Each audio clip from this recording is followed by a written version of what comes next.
welcome. My name is Pat Elemans, and I'm the Assistant Dean of the Gustavson School of Business, and I'm absolutely delighted to be here with all of you tonight. I'm actually here not just for this event, but the Globe Conference is going on over the next 4 days, so I'm super excited about that. And I always love to come to Vancouver anyway, so, and to meet with our alumni. Derek is a BCom graduate from the Gustavson School of Business. He graduated in 2011, and he is the Vice President of Business Development for the social enterprise Meal Share. So Meal Share is a company where if you buy one meal, you also give a meal. They have, and I know Derek's going to tell you all about it during his talk, but they have partnerships with restaurants right across the country.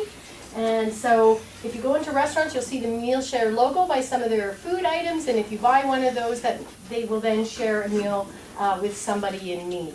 So because of his work with Meal Share and all of the other interesting things that he's been doing, he was recognized as one of Gustavson's 25 to watch 2 years ago because of his work with Meal Share. Sorry. Well, I was going to say, that was a really great award, but he has won, honestly, he's won a list of awards. I can't even keep up anymore. You have to give it to someone, right? Many awards. I just keep putting my name in. Yeah. Derek has spoken at events throughout North America, including We Day in Seattle, which UVic is a sponsor of, and Canada's 150 Youth Forum on Human Rights. He is also a competitive triathlete. I just learned this, and he represented Canada in 2017 at the World Championships. Clearly very driven. Amy Quinton, she's going to interview Derek. She graduated from UVic from the Faculty of Social Sciences in the Department of Geography in 2007, and she specialized in urban studies, which led her to a career in community development and real estate. But she decided she wanted to do something a bit more creative, which I think is awesome. And so she changed her professional life and she pursued a career in broadcast journalism and communications. She spent the last year writing and producing the news on CTV Vancouver. And I actually watched that. It was good. It was great. That was great. She's a passionate storyteller, and so I am sure she's going to do a great job of getting Derek to tell you his story. So please join me in welcoming Derek.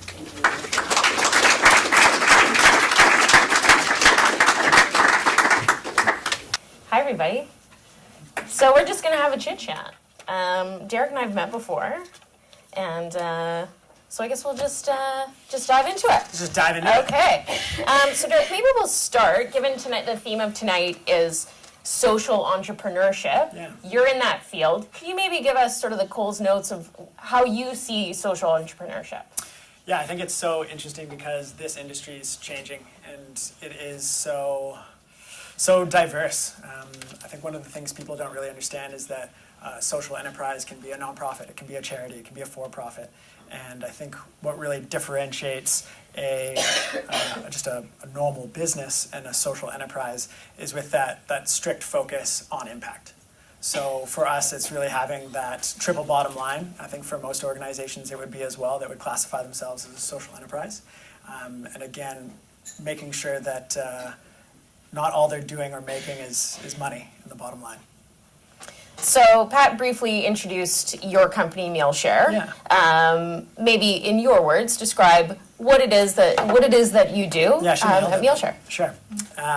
So Meal Share is very, very simply a giving program.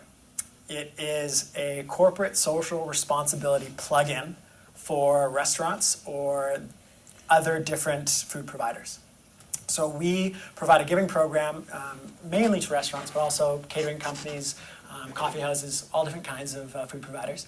And what we do is we put our Meal Share logo beside a few usually high margin menu items. And when a conscious consumer like yourselves go out there and order one of these Meal Share branded menu items off of the menu, you'll be getting your meal just like normal, but you'll also be providing another meal to a youth in need. So buy a meal, give a meal. Really nice for you. You don't have to do anything extra, spend anything extra, but you're going to be having a pretty big impact on a youth in need, which is really nice. So tell us about the origin of Meal Share. The origin story. Where did it come from? Oh yeah. It's good. It's good. Are you guys ready? Here we go. I've heard it before. You can tell when it's about to get real, I cross my legs and like, here we go. I'm like strapping in here. So meal share actually was the genesis of it. Really came about while we were going to UVic. So myself and one of Meal Share's co-founders, Andrew Hall, both went to Gustavson together, business school. And during entrepreneurship, one of the projects we had to do was an idea generation project. And so we had to come up with 20 different business models, just kind of point form and throw it down on a piece of paper. And the very first kind of iteration of Meal Share came about from that project. So Andrew really liked the idea of Tom's shoes. Buy a pair of shoes, you're giving a pair of shoes. They were kind of the first one-for-one organization. And so he thought, yeah, that's great. Like shoes are well and good, but what's something that could have even more of an impact? Maybe water, maybe food. So Andrew's first idea was to open up his own restaurant where everything would be a meal share item. So if you went and ordered a meal, you know you're also providing a meal to someone else. And he really, really liked that concept, that tangibility of seeing, like, I know I'm getting a meal and someone else is getting this too. And it was just really, really impactful for him. And he kind of took it so far that he was envisioning a restaurant with a plexiglass wall right through the middle. So one side would be a restaurant and the other side would be a food program. And there'd be a clock in the middle, so you could actually see when someone buys a meal, one goes up to the clock, which means they can provide a meal on the other side, like complete transparency.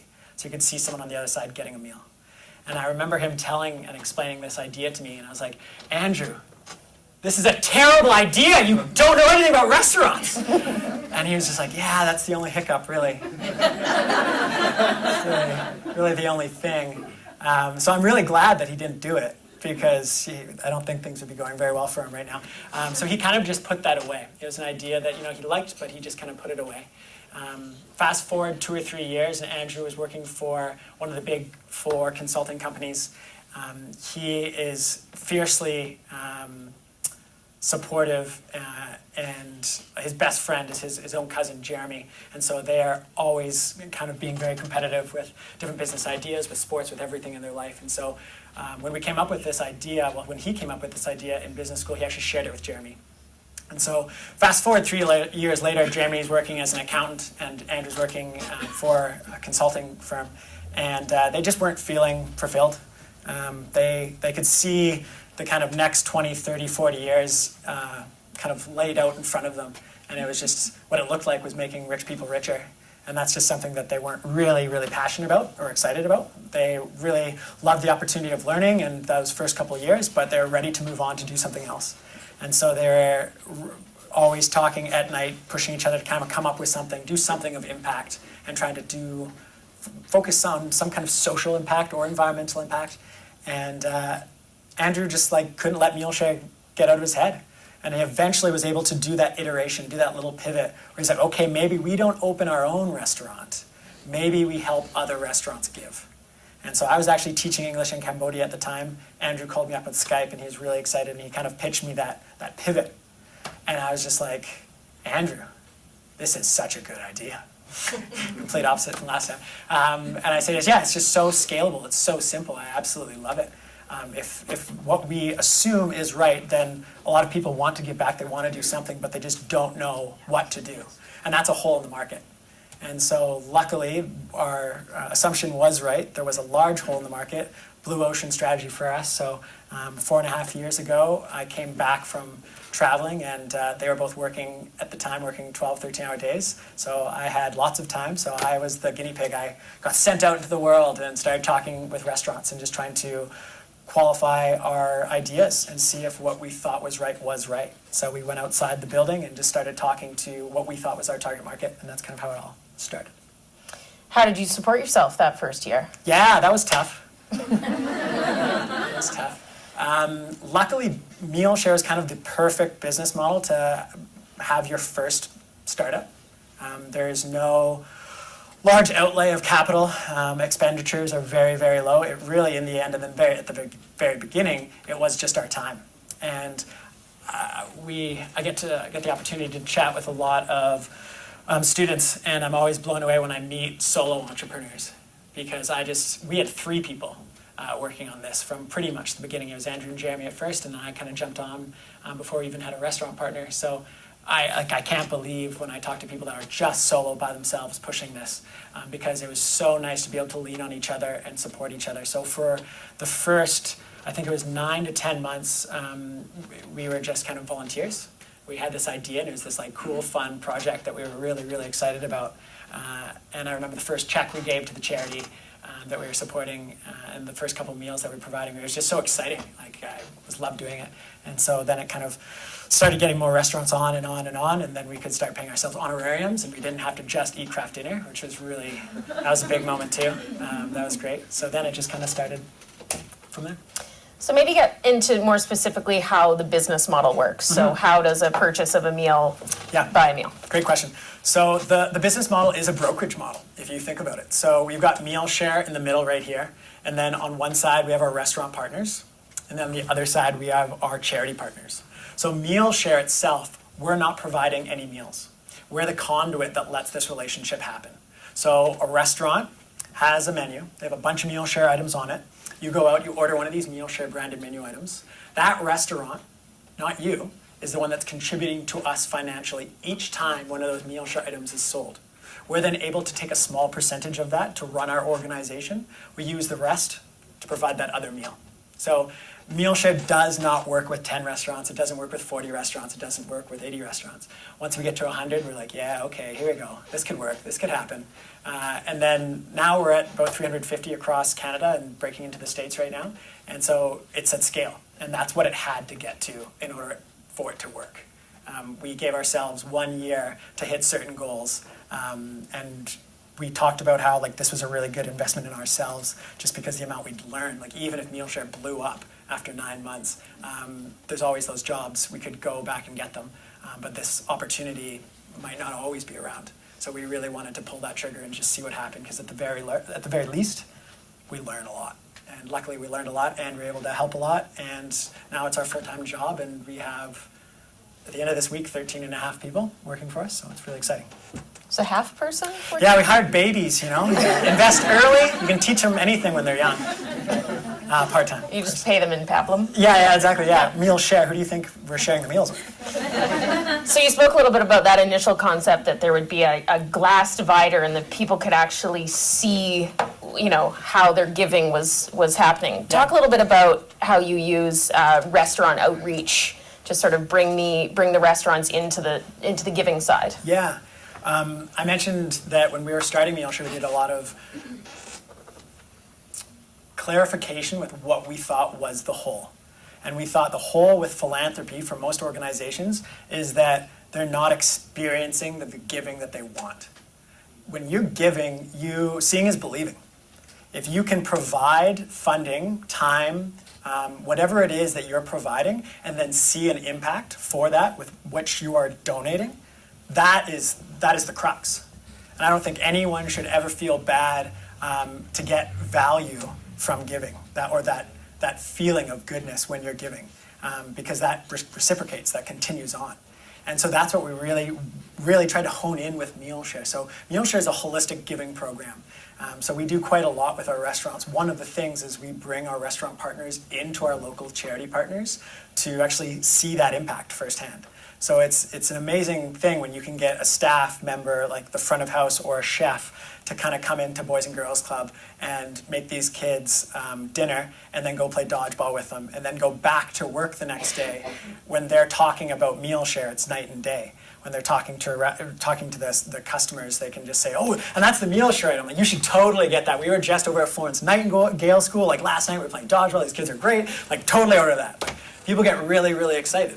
And like that's what we wanted to create for our customers. We wanted to create that feeling of seeing is believing. And I think if you, again, no matter what kind of philanthropy you're involved in, if you can kind of make that connection, it's going to work really well, because that's the feedback we get back from our partner restaurants, is that they love that component.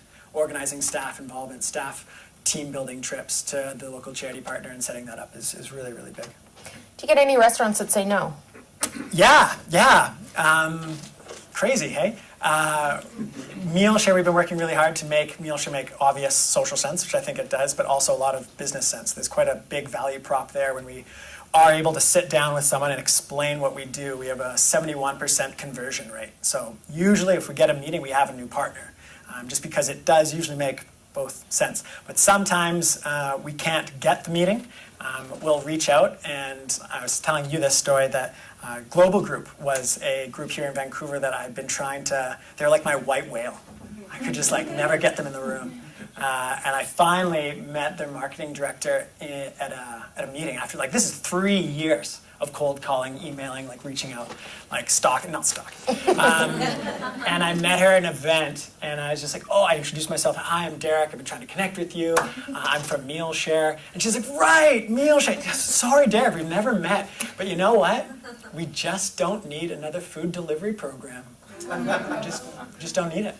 So there are those situations where like people just don't understand what we do. And because when you're trying to offer a new program that has never existed before, when you're playing in a blue ocean, you have to do education. People just won't understand. Like a hammer, you know why you need a hammer, so you can go and buy it. But if you don't know you need something, you don't know what you don't know. So that's why we have to kind of come in and kind of educate and be like, this is something we would suggest and say that you probably do need, that your staff need, that your company needs, and this is what we do. And it's so easy, you should say yes. So, and then there are those times where we are in a meeting and people, it's usually we don't get no's, it's just not right now. Like I'm buying a new restaurant. I'm like doing big renovation. Like it's just usually not right now. Come back into us in 4 or 5 months. Other than boots on the ground, calling restaurants, how else does Meal Share market your concept?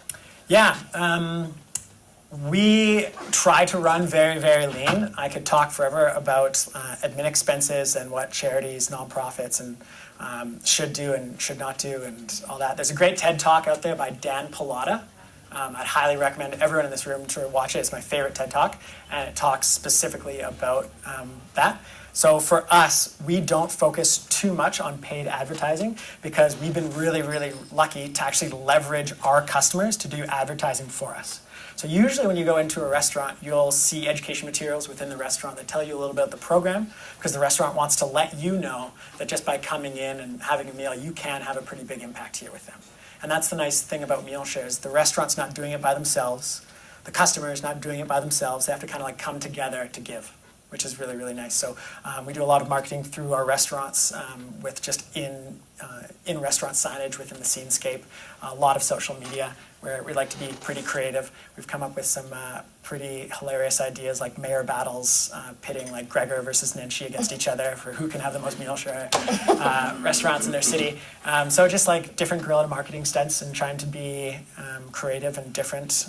Brian Scudamore is like the master at that, so just listening to what he does and doing stuff like that. So we may have in our talented UVic alumni audience here some people that have a brilliant idea. They're maybe thinking about taking that entrepreneurial step. Mm-hmm. Some advice for them from your first year or your 5th year. Yeah. One piece of advice I give almost everyone when I talk is there's a resource out there called Lessons from My 20s, by a very, very smart social entrepreneur named Ryan Ellis from Silicon Valley.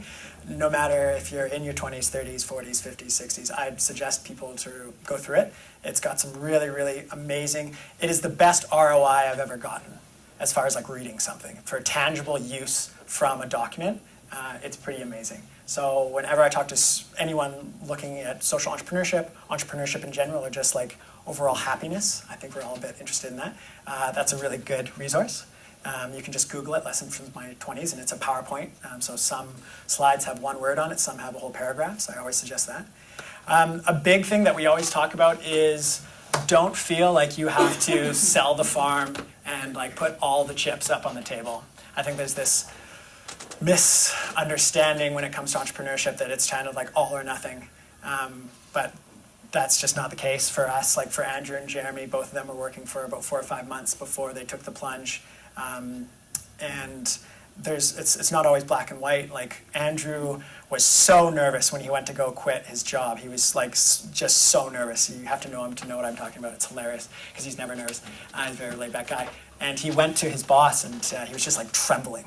And he told him, like, I'm going to have to quit. And the boss said, oh, are you? Why? And so he explained about meal share, and he's like, okay, well, maybe there's another option here. And I'm just like, what? What are you talking about? And his boss was amazing. He said, well, why don't you just take a leave of absence? How about you go for 9 months and go try this out? Like, see if it works, validate it. And if it doesn't work, come back. Like, we love you. Like, what an amazing opportunity. So, like, it's not always black and white there. So it doesn't have to be so scary. So I just say baby steps. Start a little bit at a time every day. You put a brick on every day. Eventually you build a house. You build something pretty amazing. So that's what we try to focus on. Did you guys give yourself a limit? Like you were going to put in 9 months or put in and just see if it happens? Yeah. We had goals that we wanted to hit within a year. And luckily we hit most of those goals. So we're like, you know what? This is a thing. We're going to keep putting some time into this and keep going. And we are luckily habitual goal setters. And so we just kept kind of moving the bar, adjusting the bar, and aiming for higher and higher. And luckily it's been pretty smooth. So on that note, goals. Yeah. What's next for Meal Share? Yeah, where are you going? Total domination. World domination. Yeah, I jest, but not really. That's basically it. Our plan is to cover North America. So right now we're in most of the major cities across Canada. We have a pretty aggressive expansion next 5 years. We're in 5 years. Our 5-year plan is to be in most of all of the major cities in Canada and a lot of the metropolitan cities in the U.S. We're going to be providing, I think we estimated about 5 million meals a month, which is insane because we've just almost provided 2 million since we started in 5 years. We're going to have about 35 individuals on board. Most of those are community leaders that run each specific city and activate it and get it going and then bring on restaurants into perpetuity. So our big dream is focused on youth hunger and really trying to have a huge impact on it. So I always like to explain the way in which I see it is we know our job is done when I am going to be sitting in a rocking chair, well, hopefully a hover chair by that time. It's going to be some kind of chair. It's going to be really nice, old and gray, and I'll be talking to my grandkids and explaining that, like, when I was young, youth hunger used to be this massive problem. And I want that to just be so unimaginable for them, because they don't have friends that are going to school with empty bellies or empty lunch kits. That doesn't exist. But that is a huge problem in the world today. In Vancouver, 1 in 5 kids, in BC, 1 in 5 kids are living below the poverty line or in serious risk of being malnourished. The UN and UNICEF came together last year and did a study about the 41 richest countries in the world. And Canada ranked 37 out of 41 when it comes to youth hunger. BC is the highest. BC is the highest. It's absolutely awful. So this is like a silent issue that not a lot of people talk about, and so we're trying to do our best to talk about it because it's a big issue. And so what we're seeing is a lot of principals, a lot of teachers are kind of combating this, and we're trying to kind of bring the awareness of this. And so for us, we want to galvanize the hospitality industry to doing something really big because it's such a connection and it's so simple where we can. It's within our power. So that is our focus. We're going to be really focusing in the next 5 years, like I said, on the US and Canada. And then we're hoping to Elon Musk it. And by that, I mean just kind of open source meal share and give it away. We are working on a process, kind of meal share Bible, essentially. If you've ever read, Blake, what book am I thinking of? Writing all the processes down. This is the most suggested business book that everyone refers to. I'll come up with it. We'll be talking more and I'll just yell it out. Okay. But it's talking about just like filling out E-Myth, the E-Myth. So go read that if you're an entrepreneur. The E-Myth is just talking about writing processes and creating processes. Start every business like it's a franchise, because if there's a one-pager for everything, then you're good to go. And so that's what we're doing right now, so that eventually we get requests from people all over the world. It's pretty amazing, saying like, hey, I love meal share. This makes sense. We need to bring it to Germany. We need to bring it to Spain. And we would love to do that, but we're just not there yet.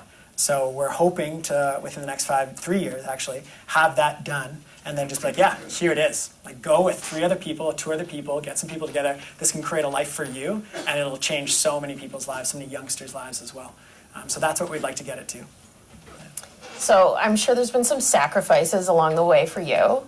But how does it feel to go to meal share and work every day? Yeah. that's basically, how does it feel to lie in my bed and work all day? Yeah, it feels great. So meal share is decentralized, so we have usually one person in every city that we're in, and then we have a couple people in, so Vancouver we have 3, for example, and so a couple extra in different cities. So we have shared working space downtown at the Spencer Creole Center, which is amazing. So the nice thing about meal share is it's very flexible. I'm a triathlete, so I was doing quite long distance triathlons for quite a while, and those take up a lot of time. So I was really, really lucky that if it was 10 o'clock and a really nice sunny day, I could go for a 4 or 5 hour bike ride. Not many. As we all do. As one does. Yeah, I'm very lucky that I had a job that allowed me to do that. So it's amazing. We've been able to hire people that we are, like, they're family to us. And so it's a pretty great work culture, and yeah, luckiest guy in the world. All right. Well, I'm inspired. I don't know about you guys. So how do we help? How do we get involved? Oh, thank you for asking. You're welcome. Fantastic. I think everyone knows someone within the restaurant industry. So like I mentioned, a lot of restaurants we specifically handpick and try to reach out to, but we can't kind of connect with them all. Restaurant owners and general managers, if you do know anyone in the restaurant industry, are the busiest people in the world. They're always doing so many, and they're working in the business like crazy, but also trying to work on the business, and it's quite difficult. So for us, warm introductions are just massive.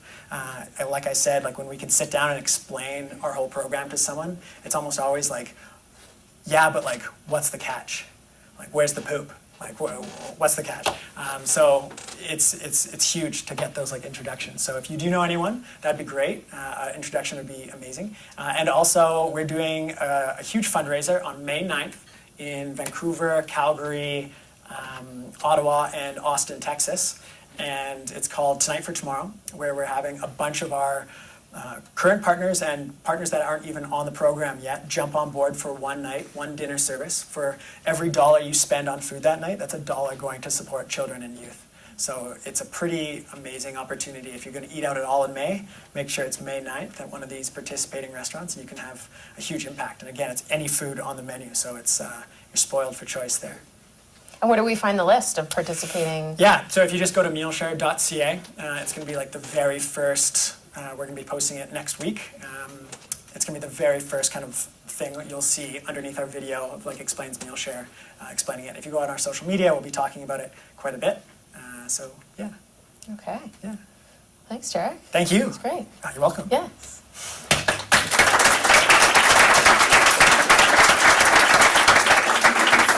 We're going to open the floor to some I was questions. going to say, do you want to open the floor to some questions? Absolutely. All right.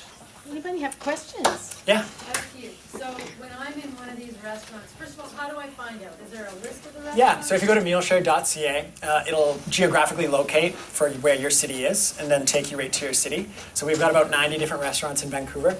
So there'll be like this really hot looking map with little pinpricks that you can be like, oh, I live right there. Oh, what? There's a meal share restaurant there. And it'll show you and it'll give you a whole list and a profile. Great. Okay, excellent. And can I buy a meal when I'm there? You said the restaurant buys the meal, but can I opt to buy the meal? Yeah, I probably am not supposed to be talking about this, but since it's just you and me talking right now, and we're not in a room full of people, we're piling out a program where that will be possible really, really soon. What we're finding is people want to do more. Yeah. And there are sometimes, there's an opportunity where they want to do a lot more than just one meal. So we're working with some of our most supportive partners to like give them that opportunity if they want to provide a bunch more meals and make a donation just right there, that can work. We have a lot of restaurants like Cafe Medina and Tuck. They're some of our most supportive partners here, where they have a button where people just say like, hey, I want to donate this many meals, can you just add that to my bill? And they're like, yeah, no problem. So that's coming. It's not there yet. What we say now with the scripted answer, what I'm supposed to say, is that please go to mealshare.ca and make a donation. So that's what you can do now, but soon it's coming. Excellent. Yeah. One more. Yeah. Have you paired up with Dine Out Vancouver and those kinds of Dine Out Victoria? Yeah, we're trying. Yeah, we're trying. We know who we're talking to. It's just, again, sometimes people are really busy and they don't want to sit down with us. So it's just connecting with the right people. Yeah. Who are some of your charitable partners, and are any of them abroad? Yeah, great question. So half the meals that we provide stay local in the city they're purchased in. The other half go international. So in each city that we're working in, we have at least one local charity partner that we're providing meals through. And then the other one is our international charity partner. So for Canada, that's Save the Children Canada. And for the United States, that's We, formerly known as Free the Children. We, that does We Day and stuff like that. So I love talking about our projects. So if you'll humor me for 1 second, does anyone know what Plumpy Nut is? Well, you're about to. It's very exciting. Think of a Cliff Bar. Take away the bar, add in a paste. This is a life-saving packet predominantly focused on nutrient and calorie-dense paste. It's very important for two reasons, because this is fed to young infants that are suffering from acute malnutrition. They don't have teeth, so this is a paste that they can eat themselves, and they don't need water to eat it, which is sometimes quite scarce. So this is a revolutionary packet that is literally saving hundreds of thousands, if not millions of lives every month. So we're providing that as our meal internationally through Save the Children Canada in Ethiopia at 12 different health centers across the country for new and expecting moms. So again, like the whole idea for Meal Share isn't just, we always say it's more than a meal, not just a meal, because we're trying to use meals as a way to bring people in to our charity partners and access a lot more than just food. I think meals and food is really the point that is the catalyst for long-term change. It's really the handshake that brings them in. And so that's the same thing with Plumpy Nut and the services we're doing through Ethiopia. Again, these moms are coming in to get food, but then they get this education that is really changing the lives for their family and their kids, which is really exciting. And you charitable partner here? We have three. We have Kids Safe, Breakfast Club of Canada, and Boys and Girls Club of South Coast, BC. Yeah, which is great. Yep. Can you be specific about how it works? So if I go into a restaurant and I buy a $25 meal, Yeah. how does that work? Yeah, exactly. So every single time. What percentage is your overhead of the money that goes to? For sure. I should have brought a projector. This would have been great. I've got it all ready. So essentially, every single time a meal share item is sold, that restaurant contributes $1 to our organization so that we can provide a meal on their behalf. Of that $1, we're keeping 30 cents. 70 cents is going to provide a meal. Half the meals we provide locally are local, the other half are international. So local meals cost more than $1, international meals cost less. Because we 50-50 it, we average that price to make the costing work. So as you can imagine, people are always like, wow, how can you provide a meal for $1? Most of our meals across Canada through our charity partners are about $1.10. Again, this is no admittance fees, this is straight meal cost. So $1.10 to about $1.20. And so when you're providing meals for children, you're usually cooking in bulk. So it's not just one meal, it's usually like 40 to 50. So it's actually quite easy to stretch $1, and they get buying discounts and other things like that. So that's kind of like the costing behind it all. Yeah. So is there a tax incentive for the restaurant owner for the money that's put forward to you? I love that question. The short answer is no, but yes. Essentially, the government has now cracked down on us and sees meal share as a service, so we have to start charging GST.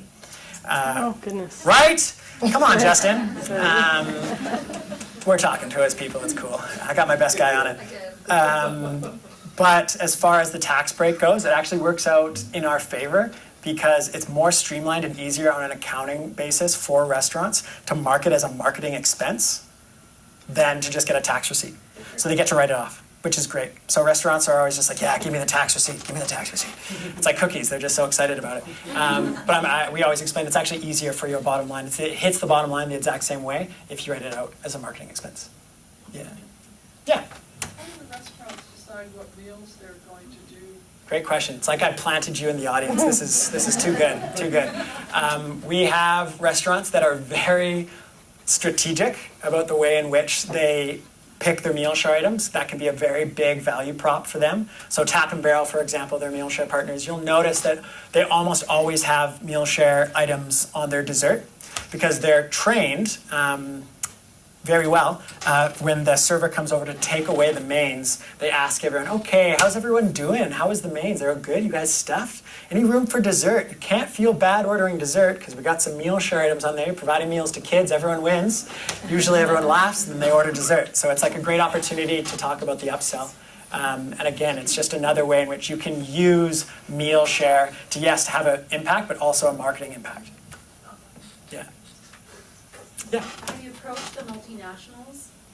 Which way, charities or chains, restaurant chains? So, Franchises? yeah, we have a couple on board. Original Joe's, which is Cora owns a large slew. They're the largest restaurant owner in Canada, and they own Original Joe's. So Original Joe's has, I think, 68 locations across Western Canada. So we're working with all the Original Joe's, which is great. And we are in talks with a couple others right now, which is really exciting. Formoso Pizzeria, they have 27. They're big supporters of us across Western Canada. That was a strategic play on our part that we didn't want to open up our hand too early till we were ready to do that. As far as like distribution goes, making sure that we have enough charity relationships that we can service and provide the full program to all of these locations across Canada, no matter where they are. So now that we have that in place, we're starting these conversations. So I think it was,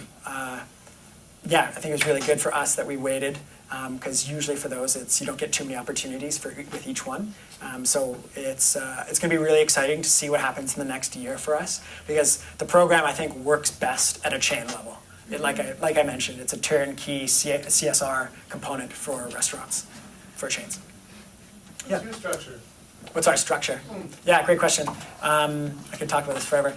When we were starting MealShare, we got into this one innovation hub in Vancouver. It's actually the reason why me and Andrew moved over here. And I remember being so excited because I was like, we're going to go to this innovation hub and there's going to be mentors there and people who have started business before and they're going to tell us the right thing to do when we have questions. And that could have been we were so wrong about that. We were asking all these mentors and all these people that were supposed to be supporting it. Well, they did support us, but we were just getting so many different varying answers of what we should be.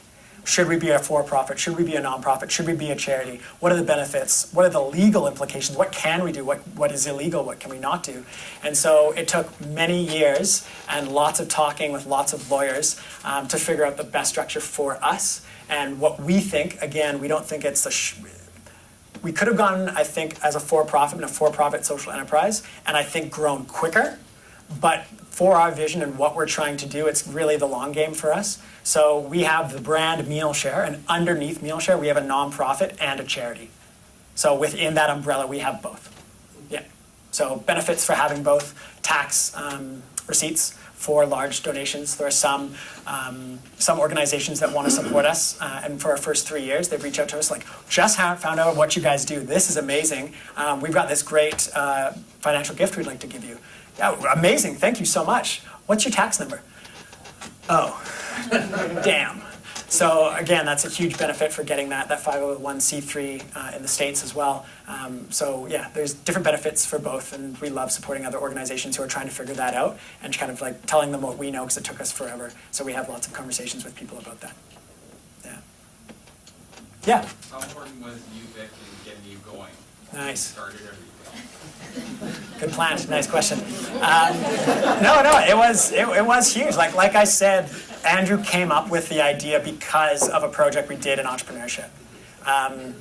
Even though our entrepreneurship professor, Maya Mackey, who I always poke fun at her about this, we took it to her and she's like, this is a terrible idea. You shouldn't do this.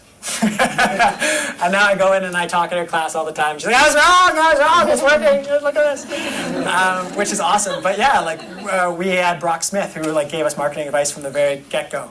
Our faculty has always been behind us. It's been amazing. So people always joke that we're like the poster kids for UVic business, and I think we are because they helped us so much. Yeah.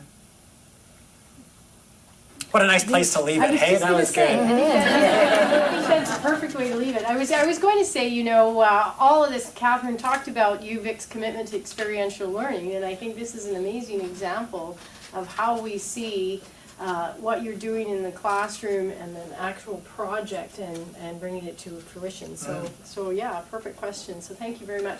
Thank you very much for those inspiring words and for being a great interviewer. I think it's fair to say we're very proud of you. Derek's partner, actually, this is kind of odd, but somebody I know very well is friends with his grandma.